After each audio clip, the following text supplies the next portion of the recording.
Face of the Night. Wow, taray. So yeah, shout out to my glam team. Face of the Night tayo, let's go! And syempre ang Herman Moreno Power Tandem with David. So we're very, very grateful and thankful to PMBC Star Awards, to Jimmy, to Sparkle, and to everyone who's staying. Barbie, anong feeling mo na tuloy-tuloy yung pagiging, yung mahirap na pagtanggap ng tao talaga sa bar niya? Ay, nako, grabe, sobrang nakakataba po ng puso dahil ramdam na ramdam po namin ni David ang pagmamahal nila, especially sa social media, and whenever we have separate shows or events, ramdam mo talaga yung pagmamahal nila kasi napupunta talaga sila to support. So maraming salamat po. Sana po ay huwag kayong magsawang suporta dahil marami pa po kami gagawin para sa inyo. Kamusta yung samahan nyo ngayon ni David? Mas lumalalim ba habang tumatagal? Mas nakikilala nyo isa't isa? Opo, yes, opo. Mas nagiging close po kami ni David ngayon. But syempre parehas busy siya sa businesses, ako with my my projects, ganyan. Pero yes, oo. He's a really nice guy. He's a good friend of mine. Maraming mga fans ang umaasa. Syempre, definitely yung mga solid barja talaga ngayon na malaya ka na at binata siya. Lalo siya na. Galing ka mo na kaso. Anong feeling mo na ang daming umaasa na uwi sa isang relasyon na para maging kayo talaga? Ano lang ang reaction about that?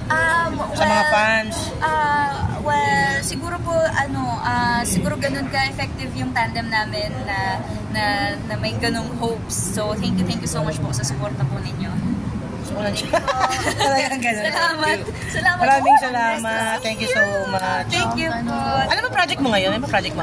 May upcoming project po ako, new primetime show, and then I have 3 movies in the works. Talaga? Anong feeling na ganun ka-busy tayo 2025? Kailangan, kailangan natin kumayod, di ba? So, I'm very, very thankful and grateful dahil busy tayo. Last na lang, are you ready for a relationship kung sakasakali may kumatok? For a relationship? Kung kakatok sa puso mo ngayon? Well, I'm so happy to be in a relationship with myself right now. I'm getting to know myself more, and I love that about me. Parang ang dami ko nag-discover ng mga bagong bagay tungkol sa akin. Kaya ko palang tumakbo. Kaya ko palang maging morning person. Okay. So yun, I'm falling in love with myself every day. Napabayaan ba yun dati? Na medyo nakalimutan nung... Hindi ako morning person dati. Tsaka wala akong masyadong exercise dati. Ngayon, tumatakbo na. Sali ka sa fun run nito ni Yes. I will be there for sure. Ilan taon ka na yan? 27 po. Okay. Ay, yan ang plano sa Holy Week. Ano po? Plano sa Holy Week. Ang plano ko po sa Holy Week, Holy Week. Ang plano, April. Okay. Sige, gagawa tayo ng plano. Oo nga, no? Okay, oo nga, no? Sige, gagawa tayo ng plano. Pabalikan ko po kayo dyan. Barbie, ano pong masasabi nyo sa mga supporter nyo nag-aabang ng movie nyo ni David? Ay, wow. Well, sobrang nagpapasalamat kami dahil hindi talaga sila umalis sa tabi namin at palagi silang nandiyan to support us. And so, yan, mahal po namin kayo. Di ba kayo nagkita ulit ni Jack Roberto after the breakup? I don't remember po eh. I don't remember. Sa Denims, hindi ka nakita. Denims at Diamond. Dami po kasing tao doon, actually, sa totoo lang. Pero kung given a chance na magkita kayo, babatiin mo naman. Of course, why not? Lahat naman, alam nyo naman, kahit naman sino pinabati.